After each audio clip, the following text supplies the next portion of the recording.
1999 and the ongoing resiliency of the Troutman family, and also recent comeback of Zapp, and the re-energizing of many who participated in Zapp's extended musical family may obscure a powerful 1980s story that goes well beyond the rich musical legacy before us. Affairs of the heart and partying were not the only areas of social concern expressed in Zapp and Roger's music. Roger described his music as, quote, the black experience. It's the blues for the 80s. It has the same purpose with black people, he said, as the blues had for black people when B.B. King started out, or Jimmy Reed, end quote. But blues was not merely a musical reference point for Zapp and Roger, it was also an inspiration for concern about the widespread job loss in urban areas throughout the United States. Anxieties about these hard times appear in a number of Roger and Zapp songs. So Rough, So Tough, 1981. Playing Kinda Rough, 1982. We Need the Buck in 1983. And a tribute to Jesse Jackson in 1989. Within the walls of the Sound Labs, the Troutman Production Company deployed a model inspired by Parliament Funkadelic and its mastermind, George Clinton, by producing artists who had contracts with a variety of labels. So using the same personnel to have contracts with different labels. And creating different sounds with different producers, sometimes the same personnel as well. For example, New Horizons was on Columbia Records. Dick Smith, also known as Hula Bula, Warner Brothers. The Human Body on Bearsville Electra. Bad, Bobby Glover on Columbia. Sugarfoot, former lead singer of the Ohio Players solo album, Warner Brothers. Shirley Murdoch, Electra. Roger's son, known as Lynch, on Capitol, and the ambassador of the funk in Scotland, who's here with us today, Jesse Ray, with WEA. Beyond music, Zapp and Roger were affiliated with a major effort to create solutions for a community ravaged by massive layoffs and the contraction of social spending on the part of state and local governments. Troutman Enterprises, founded in 1980, sought to answer the urban blues condition with entrepreneurial activism, situating solutions to problems as part of its primary mission.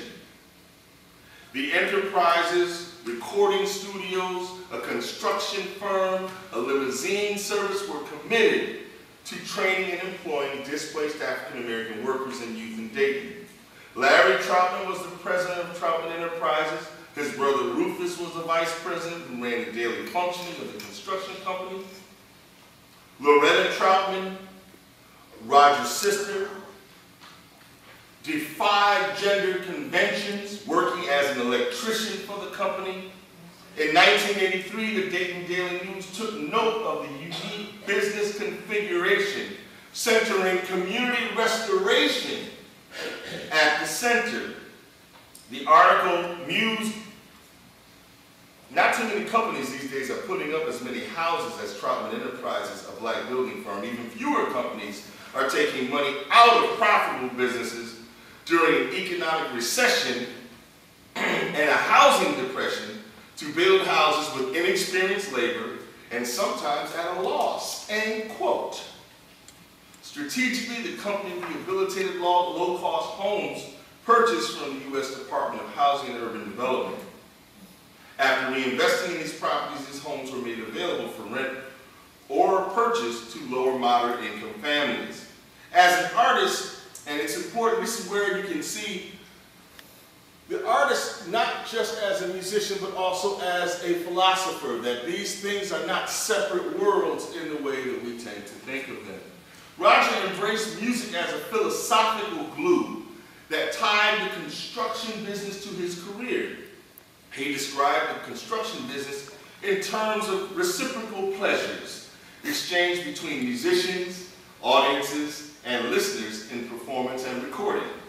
Quote, I noticed when we would do live shows that people would feel good. But they would not only feel good until that night, then we started making records and I noticed people could pick up the record and prolong that feeling a little longer. Unsatisfied by what he saw as the limited capacity of music to produce sustained happiness, Roger regarded community development as a more permanent solution to people's long-term needs.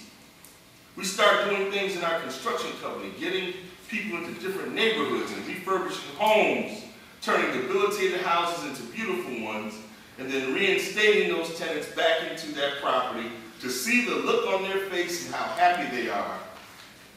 It's the same sensation, but the difference between the records and the shows and doing something for somebody's home is that every time they are always in their home and the feeling is just almost a lifetime.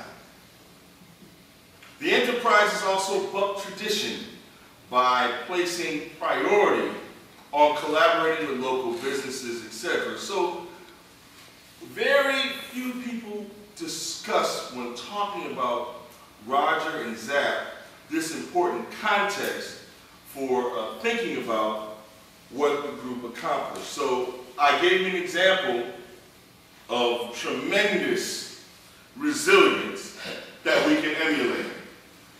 I just gave you another example through the funk of a high level of community service that we can emulate. But now I want to get to something that's one of the most important challenges to funk bands that occurred in the 1980s. And that is enduring the conflicts that come from touring with Rick James and the Stone City Band. Almost all the groups in the 80s, New Edition, I just saw a video of New Edition, had struggles with Rick James. New Edition, they were 15.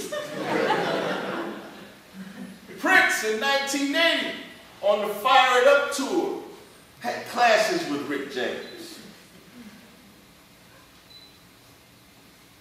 Roger Troutman and Zap had conflicts with Rick James, particularly if they left that stage a little too hot before the headliner comes out. Charlie Murphy stories, Dave Chappelle stories, pale in comparison to the reality of dealing with Rick James. I want to share with you a story of an important group that was able to endure a very trying circumstance with Rick James, that being the group known as Lakeside. Lakeside is one of the groups that would leave Dayton, Ohio for Los Angeles and sign to a record label called Solar Records. Solar Records stood for the sound of Los Angeles Records, even though that sound would come from a lot of Ohio musicians. Band Lakeside, almost all completely populated by musicians from Ohio. Great songwriter, member of the group Dynasty, Will Shelby, from Dayton, Ohio. Brother is also in Lakeside. Songwriters from Lakeside would also write for other artists like Steve Shockley, guitarist, really instrumental in that sound. Great songwriter, unsung hero, Dana Myers, Dayton, Ohio. Tremendous songwriter, shaping that sound in collaboration with Los Angeles producer, underrated legend Leon Silvers. So you have this way that sound migrates. So I talk to my students about the migration of sound. If you listen to rather than play it, I think I'm just going to say it, and then that's going to be your homework assignment until we get back next year. Listen to the guitar part on And the Beat Goes On. And then, if your memory takes you there, listen to the guitar part on Billie Jean. I'm just saying. Check it out. Check it out. Now, Lakeside opened up for Rick James on the Budweiser Superfest tour. And Rick James was very upset that Lakeside had the crowd singing Fantastic Voyage and All the Way Live so hot. They had flash pots, they had dry ice, they had all these major effects that's supposed to be, from his view, reserved for the headline. So the king of punk funk made a decree. He said, no flash pots, no explosives, no dramatic stuff, and absolutely no touching that piano. That piano is reserved for the Stone City Day. And because Lakeside had gotten so many important performance opportunities with the Budweiser Superfest that they were on with Rick James, 83, 84, they decided, there's 9 of them in the room. They didn't really have a fearless leader like Slade, or a sax like the Ohio Players, or a Byron Bird like Sun. They were much more of a raise your hand and vote. So they're arguing, what are we going to do, man? They got to get that money, they're on tour, okay? The worst thing you want to do is have the headliner not go on stage and create a riot. This is still Rick James. You know how many hits he's got? Okay, they decide that they're going to obey the dictum. Only to, just as they're about to go on stage, encounter a member of Rick James's road crew who sticks his head in the door and says, what y'all gonna do now? Showtime, the flash pots go off and they are going all out. There's a song that's a remake that Lakeside does, a Beatles classic, I Wanna Hold Your Hand. It wasn't really done as a remake to try to cross over. It was really done as a way to let listeners hear their ability to flip a song and make it their own, the kinds of things they did when they were a show band. If you listen to I Wanna Hold Your Hand, the first part of that song is the intro on the piano. Norman Beavers.